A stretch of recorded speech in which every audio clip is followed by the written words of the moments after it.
తెప్పిస్తూ ఉంటాడు.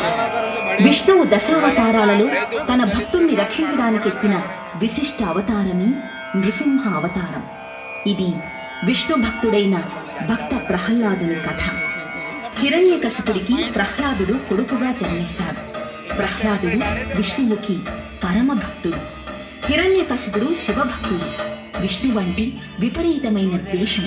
తన రాజ్యంలో ఎవ్వరూ విష్ణువుని పూజించకూడదు, ఆరాధించకూడదు, కనీసం విష్ణువు పేరు కూడా ఉచ్చరించకూడదని కఠినంగా ఆజ్ఞాపిస్తాడు. కానీ తన కొడుకైన ప్రహ్లాదుడు మాత్రం సదా విష్ణువునే ధ్యానిస్తూ, పూజిస్తూ, హరినామ స్మరణ చేస్తూ హిరణ్యకశిపుడికి కోపం తెప్పిస్తూ ఉంటాడు. ఎన్ని విధాలుగా ప్రహ్లాదుణ్ణి బెదిరించినా, ఎన్ని శిక్షలు వేసినా ప్రహ్లాదుడు మాత్రం హరినామ స్మరణ, పూజ మానడు. విష్ణువు సగం నరుని రూపంలో, సగం సింహం రూపంలో అవతరించడంలో ఒక విశేషం.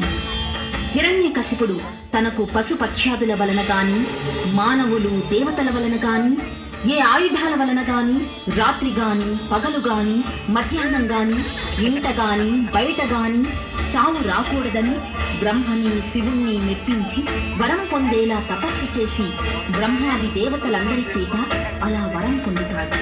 ఆ వరగర్వంతో అతడు అందరినీ అణగద్రొక్కుతూ ఉంటాడు.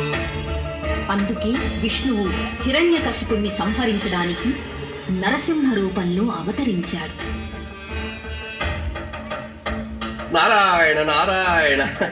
హిరణ్యకశప, నీవు విష్ణుద్వేషివి, కానీ నీ రాజ్యమంతటా విష్ణునామస్మరణం, సేవనం, పూజనం ఉండరాదని ఆజ్ఞాపించారు కదా. నీ ఆజ్ఞను ధిక్కరించిన వారిని కఠినముగా శిక్షించావు కదా. మరి నీ కుమారుడే విష్ణునామస్మరణ చేస్తున్నాడు కదా, ఎందుకు ఊరకుంటివి? మీరు అబద్ధాలు చెబుతున్నారు నారదముని. నా కుమారుడు ఎన్నటికీ అలా చేయడు. ఓ అలాగా, సరే మరి స్వయంగా నీవే చూడు. నీ సుపుత్రుడు చేస్తున్న నారాయణ నామస్మరణం. ఓం నమో నారాయణాయ, ఓం నమో నారాయణాయ, ఓం నమో నారాయణాయ, ఓం నమో భగవతే వాసుదేవాయ, ఓం నమో భగవతే వాసుదేవాయ. నారాయణ మంత్రం శ్రీమన్నారాయణ భజనం, నారాయణ మంత్రం శ్రీమన్నారాయణ భజనం, భవబంధాలు పారద్రోలి పరగుణ సంగీతాసనం, నారాయణ మంత్రం శ్రీమన్నారాయణ భజనం, నారాయణ మంత్రం శ్రీమన్నారాయణ భజనం. గాలిని బంధించి హఠించి గాసిల పని లేదు, గాలిని బంధించి హఠించి గాసిల పని లేదు, జీవుల హింసించే క్రతువులా చేయక పని లేదు, జీవుల హింసించే క్రతువులా చేయక పని లేదు. మాధవ మధుసూదన అని మనసున తలచిన చాలురా. ప్రహ్లాద, నిన్ను చంపి తీరుతాను. హరినామ స్మరణ మానమంటే నన్నే ధిక్కరిస్తావా? తండ్రి, నన్ను చంపినా సరే నేను హరినామస్మరణ మానను. నీవు కూడా ఆ హరిని పూజించు, నిన్ను అనుగ్రహిస్తాడు. స్వామి, ప్రహ్లాదుడు మన సుపుత్రుడు. అతన్ని క్షమించి వదిలివేయండి. స్వామి, అతన్ని శిక్షించకండి. నా ఒక్కగానొక్క కొడుకు ప్రహ్లాదుడు. స్వామి, మన వంశాంకురం. స్వామి, అతన్ని ఏమీ చేయకండి. స్వామి, క్షమించి వదిలిపెట్టండి. నీ విష్ణువు ఎక్కడున్నాడు? ఎలా ఉన్నాడు? చెప్పు, వెంటనే అతన్ని సంహరిస్తాను. హరి ఇందుగలడందు లేడని సందేహము వలదు. ఎందెందు వెతికి చూసినా హరి సర్వోపగతుండు. తండ్రి, హరి ఎక్కడైనా ఉంటాడు.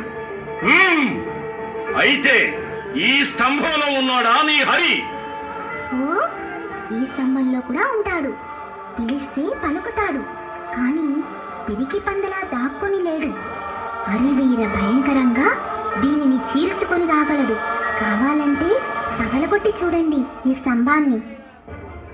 శ్రీహరి తన భక్తులను రక్షించడానికి సదా సిద్ధంగా ఉంటాడు, సర్వత్రా ఉంటాడు. అయితే ఈ స్తంభాన్ని పగలగొట్టి నీ హరిని సంహరిస్తాను, చూడు. తండ్రి, నీవు శరణు వేడుకో, నిన్ను క్షమించి అనుగ్రహిస్తాడు, నీకు ప్రాణభిక్ష పెడతాడు. అతడు నాకు ప్రాణభిక్ష పెట్టడం ఏమిటి? నేనే అతడి ప్రాణాన్ని నా గదాఘాతంతో సంహరిస్తాను.